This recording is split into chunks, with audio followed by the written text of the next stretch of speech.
Amigos de Galán en Libertad, qué bueno que están por acá de nuevo conmigo en su canal. Hoy un análisis a raíz de unas palabras que he escuchado de algunas personas que dicen que si Fidel Castro estuviera vivo no habría la situación que tiene Cuba de déficit de electricidad y de carencias increíbles en el ámbito de la alimentación. Así que veamos qué podría ser a partir del progenitor de esta situación tan caótica que tiene Cuba. El 25 de noviembre de 1994, en un teatro en La Habana, en el Carlos Mar, Fidel se reunió con un grupo de personas de diferentes países, delegaciones esas que preparaban y siguen preparando para que vayan a hablar a favor del régimen. Y en esa ocasión, él tocó diferentes temas que yo les voy a ir compartiendo, donde se ve y donde se pone de manifiesto el por qué todo lo que está viviendo el pueblo cubano hoy tiene relación con esas decisiones y con esas maneras de Fidel Castro implantar el comunismo en Cuba y de manipular con su oratoria a los que los escuchaban y a los que siguen todavía apostando por sus discursos. Lo digo sin pasión, lo digo sin subjetivismo de ninguna índole. El país que más ha hecho por el ser humano. Aquí él habla de qué revolución o qué país hizo más por el ser humano. Pero, ¿qué hizo? Comenzando por la expropiación de todo aquello que tenían las personas y que en sí era lo que garantizaba la productividad de Cuba.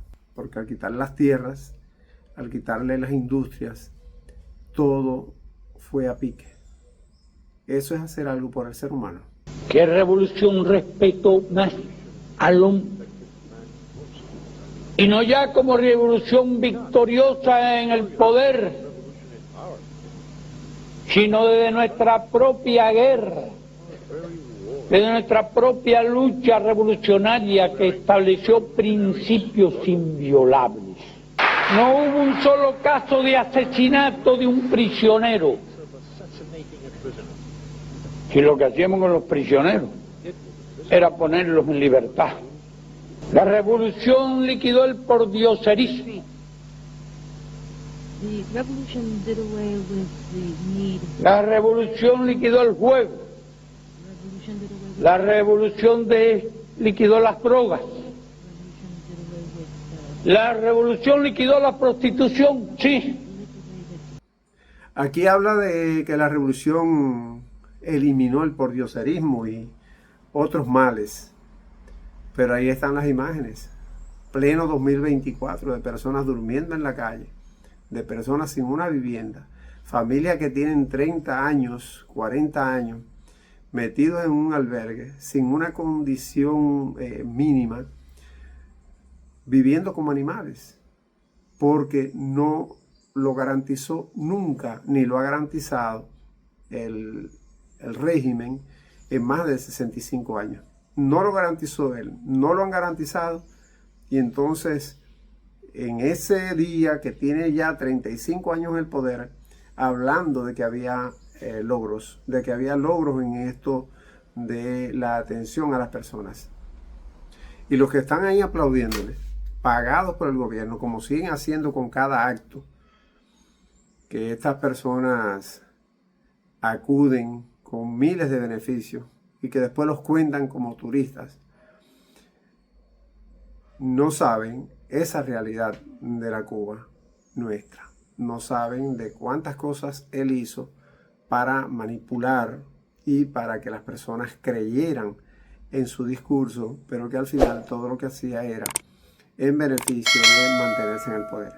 Vamos a ver otros casos. Vamos a ver. Se ven hombres durmiendo en los portales y arropados en periódicos. No hay un solo ser humano desamparado y sin seguridad, social en nuestro país. Fíjense aquí cómo habla de que no hay ningún ser humano desamparado, sin seguridad. Pero yo personalmente, y tengo ya más de 22 años de haber salido de Cuba, conocí y sigo conociendo personas que nunca han contado con la ayuda para subsistir en ese régimen. Personas que trabajaron muchísimo, otros que no trabajaron, pero aún así no tenían lo básico para sobrevivir, más que la mal llamada gratuidad en la salud y la educación, que como he dicho en otro momento, de gratuito nunca han tenido nada. No hay un solo ciudadano sin atención médica desde antes de nacer. Aquí se empieza a atender al ciudadano cuando está en el vientre de la madre. Somos el país del mundo de más médicos per cápita. Somos el país del mundo de más maestros y profesores per cápita. Ya escucharon ustedes, el país en el mundo con mayor cantidad de médicos per cápita y el país en el mundo con mayor cantidad de maestros y profesores per cápita en el mundo. Pero ¿de qué ha servido? ¿Dónde han estado esos médicos? ¿Dónde han estado esos maestros? Sí, hubo un tiempo de mucha atención, de muchas escuelas llenas y las escuelas en el campo, que es otro tema bien interesante como para tratar. Pero, ¿y luego? ¿En qué países estaban y con qué función, no solo médica, han estado? ¿Con qué función, no solo como docentes, no solo como maestros, han estado los cubanos? Fíjense cuántos. Pero de forma gratuita, que es lo importante. No es que ese personal médico, ese personal de educación estaba en otro país y por ese concepto el país recibía dinero. No, para nada, era gratuito. Lógico, luego vinieron algunas misiones que mantienen actualmente, donde realmente es una esclavitud de lo que se trata. Porque un médico va a cumplir misión a África, por concepto de ese médico le pagan al país alrededor de $10,000 y ese médico ve como mucho $1,000, con todo el descuento y el engaño que le hacen al llegar a Cuba. Por ejemplo, más de 15.000 médicos cubanos han prestado servicios gratuitos en decenas de países en estos años de revolución. Más de 26.000 maestros y profesores. Cambios políticos. ¿Habrá país que haya hecho más cambios políticos que nosotros? ¿Y qué es una revolución? Sino el más profundo y extraordinario cambio político. ¿Por qué no elecciones libres en Cuba? Y él dice que más cambio político que la revolución. Sí, pero es una revolución que en vez de cambio político lo que hizo fue eliminar al resto de los partidos y dejar un partido único. Y él lo ve como un cambio favorable. Es decir, un solo partido más bien critica a los que tienen más de un partido porque eso no es lo ideal y porque eso no es una verdadera democracia. Para él la verdadera democracia es la existencia de un solo partido, como él obligó a que fuera en Cuba. Entonces, si hoy en Cuba la gente no puede ni protestar, ni pueden representar otros ideales, es precisamente por ese legado y por eso que él construyó con todos sus acólitos seguidores. Y no en busca de una democracia formal, enajenante, divisora de los pueblos, fragmentadora de los pueblos, no de una democracia que realmente una a los pueblos. Y Vivial dice lo más importante y esencial, que es la constante participación del pueblo en la política y la constante participación del pueblo en las cuestiones fundamentales de su vida. Fíjense cómo él habla de una democracia que una, y ahí está la pregunta. Es decir, no te dejo hablar, no te dejo ser representado ni representar, y estoy hablando de una democracia que une. Cuando todo el mundo sabe que los cubanos andan por el mundo, producto de esa división que provocó, que ocasionó la revolución. Incluso en periodos recientes hicimos modificaciones a la Constitución. Al partir del principio de que el pueblo postula y el pueblo elige. Esto de las elecciones parece una comedia de mal gusto, una comedia porque fíjense que está hablando de que todos postulan, todos eligen, pero no es para la presidencia del país, no es para los dirigentes que toman decisiones y determinan qué se hace y qué no se hace. Aquí cuando él está hablando de elecciones, está hablando de elecciones de esos delegados del poder popular que se seleccionan en las circunscripciones y demás. Pero incluso dentro de eso que él ve como representativo y democrático, a él mismo había que llevarlo como delegado, aun cuando no estuviera en la zona, aun cuando no estuviera ni en Virán ni en Santiago de Cuba, que era por donde siempre lo postulaban, o lo anotaban, él tenía que ir a esa Asamblea Nacional.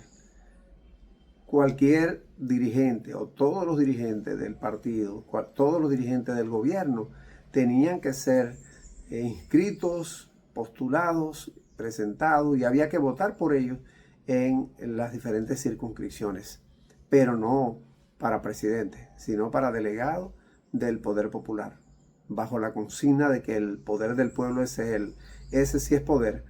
Para nada, nunca fue y nunca ha sido.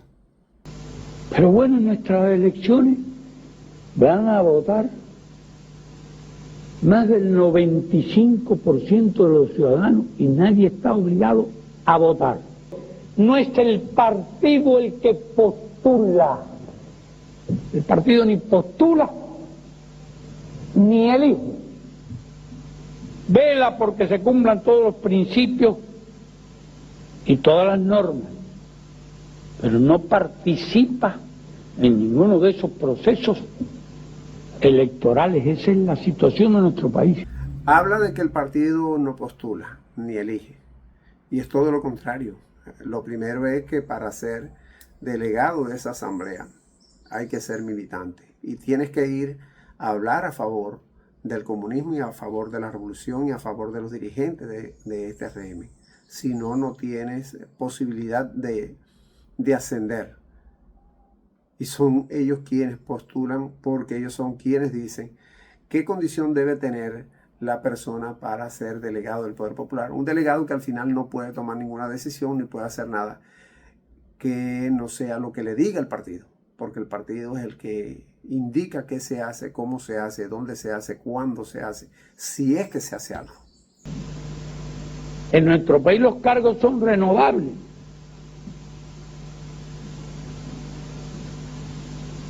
Y lo mismo del delegado de circunscripción, el funcionario cualquiera que no sea, puede ser elegido, puede ser removido también. Habla aquí de que los cargos son renovables. Bueno, es renovable siempre y cuando él lo decidiera o lo decida el régimen en la actualidad, es removible esa persona. ¿Cuál es la condición sobre la que se puede argumentar una democión del cargo? Que no haga lo que dice el partido. Esa es la principal razón. Si no nos responde a nosotros como partido, si no estás acorde con nuestra exigencia, entonces tú eres removido.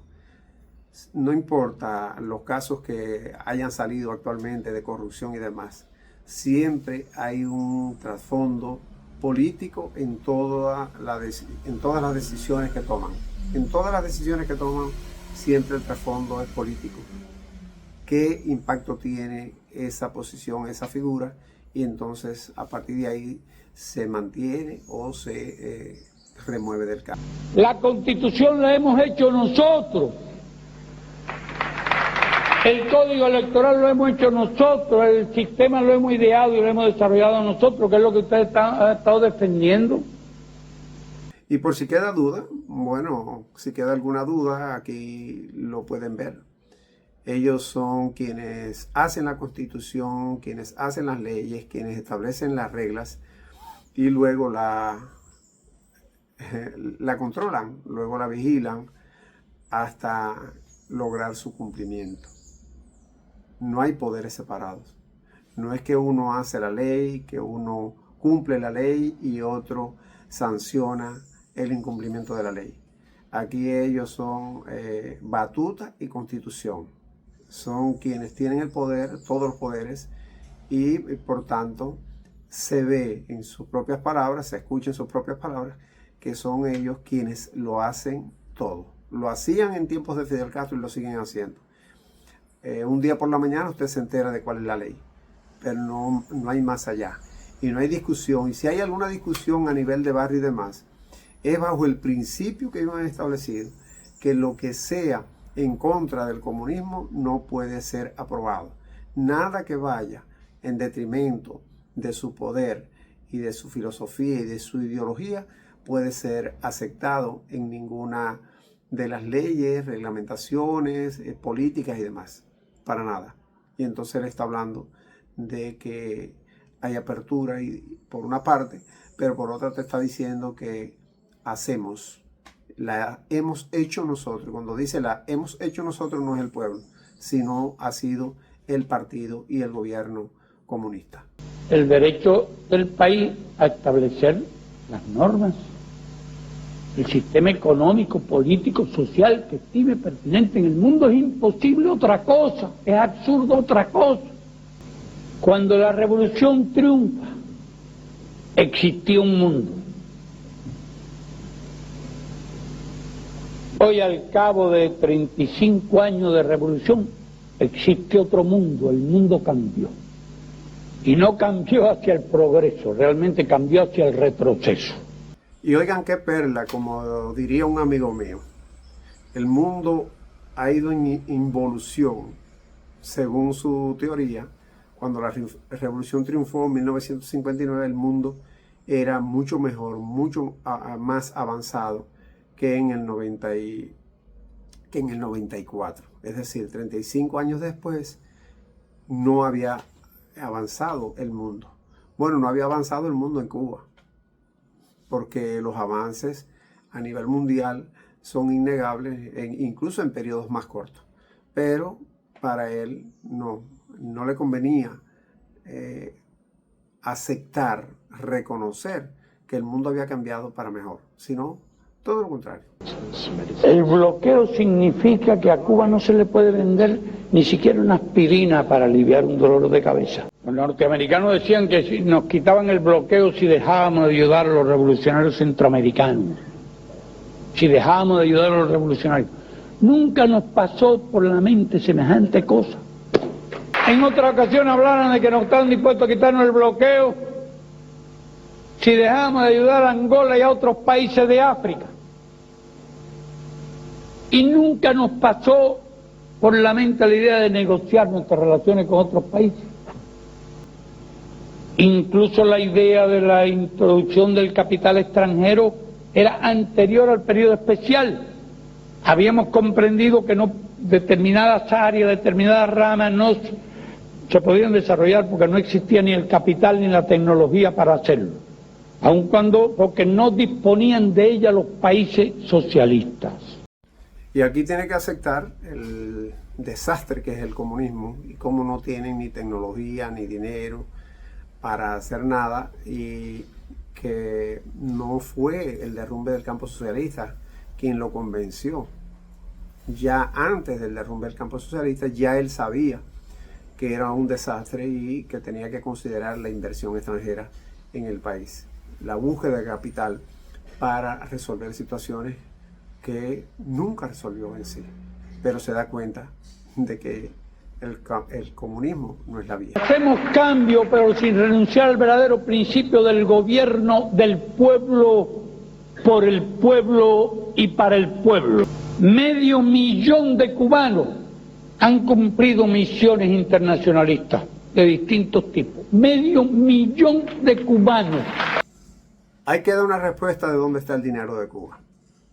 ¿Dónde está el dinero? ¿Dónde están las ayudas que recibían de la Unión Soviética? Todo eso se iba a las guerrillas de Centroamérica, a la guerra de Angola.